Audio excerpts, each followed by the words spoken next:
Palumbo here with an RX Muscle news update. We seem to be having a lot of these lately. A lot of people have been asking what's going on with the NPC bodybuilding amateur and then the pro IFBB schedule, given the fact that gyms are closed now. A lot of shows have been canceled and postponed. The official word now has been out according to the NPCNewsOnline.com website right from the desk of Jim Mannion. All bodybuilding competitions will be now postponed till after the May 10th deadline. So May 10th, I guess, is a Sunday. That would imply that the following week would be when the contest would resume again, assuming that everything, that the quarantine and all the restrictions that we have on us right now, gyms open again, are removed. We're assuming in 8 weeks that would be something that would happen. And that's when Jim Mannion has made a decision as to when all the shows should be postponed to after that date. Now, the New York Pro is actually the week after that deadline that they kind of set as the first possible weekend that you could possibly hold the show. So hopefully the New York Pro will go on as planned, assuming like everything, works out. Now, obviously if there's no gyms open, I don't know how the bodybuilders are going to train unless they have their own gym or they have access to a friend who has a gym. Like I know Flex Lewis has his own great gym. There are other people who have their own home gyms as well, and then there's a couple of people who probably own gyms that maybe let a couple of their friends in the back, and they can train without the whole without the general public there. Here's the notification that takes place that was posted on the website. It's a good decision in the sense that we can't be having huge congregations of people. Obviously, we know that helps spread that virus. It gives society a chance to stay segregated, maybe let the virus kind of contain itself and die down a little bit.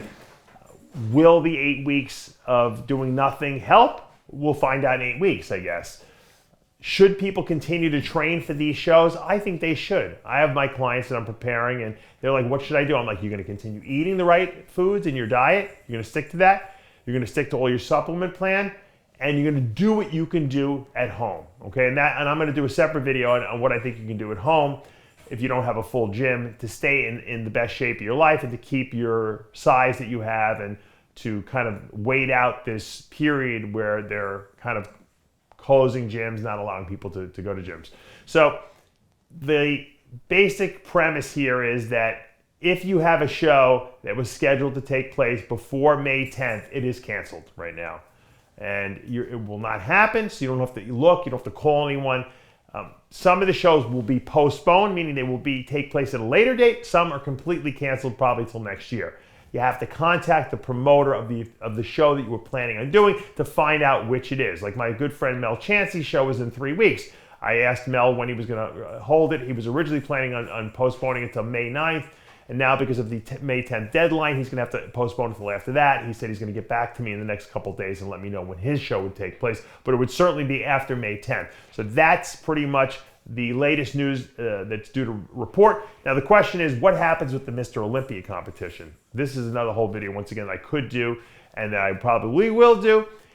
How do people qualify for the Olympia if they're going to start missing all these Olympia qualifiers? Well, it seems that if the Olympia is going to take place in September, which I would assume by then things should be pretty good, how are people going to be qualified to do the show? I have a feeling there's going to be a lot more special invites given out. This year, than there were in previous years because we're going to have to get people into this lineup. Obviously, not everyone will have time to qualify. You know, if there's 5 or 6 or 7 or 8 qualifiers that are missed because of this down period and this inability to compete, that's 8 people that won't be in the Olympia. So we're going to see special invites being given out for people who are, you know, who should be in that lineup. And that's really what's going to happen. And, you know, people might complain, they may not complain. I don't know what's going to happen. But the bottom line is that if we have an Olympia, they're going to have the best guys in the world there. That's for sure. So the Olympia might be more of an invite type of a contest, almost like what happens at the Arnold Classic, because of this inability to qualify for the Olympia. And I think that would be fine. I think that the judges are absolutely equipped to sit down and make the right assessments of who should be in the show. And hopefully we will get a couple of qualifiers in before the Olympia anyway, so that a couple of people can qualify on merit as well as special invite. And I think that's how it's going to take place. Now, what's going to happen if we miss out on some of these pro card shows like the Junior USA and they don't have time to you know, hold it at a later date? Those pro cards would be basically lost this year. And that's a shame, obviously. Hopefully they can find a way to make those shows happen. If not, hey, sometimes things happen and it is what it is, you know. Luckily, we have a lot of shows this year that are pro qualifiers, from the Team Universe to the North American to the Masters Nationals to the Nationals to the USA Championships, and I hope all those shows will take place. I think the shows that might, you know, get affected would be the Junior USA and possibly the Junior Nationals. Hopefully the Junior Nationals, being in June, should be okay. So don't stop training, don't stop eating, don't get depressed. True champions, I always say, find a way to make it happen and find a way to win. Be a true champion, don't be a quitter. I'm Dave Palumbo with another RX Muscle News Update.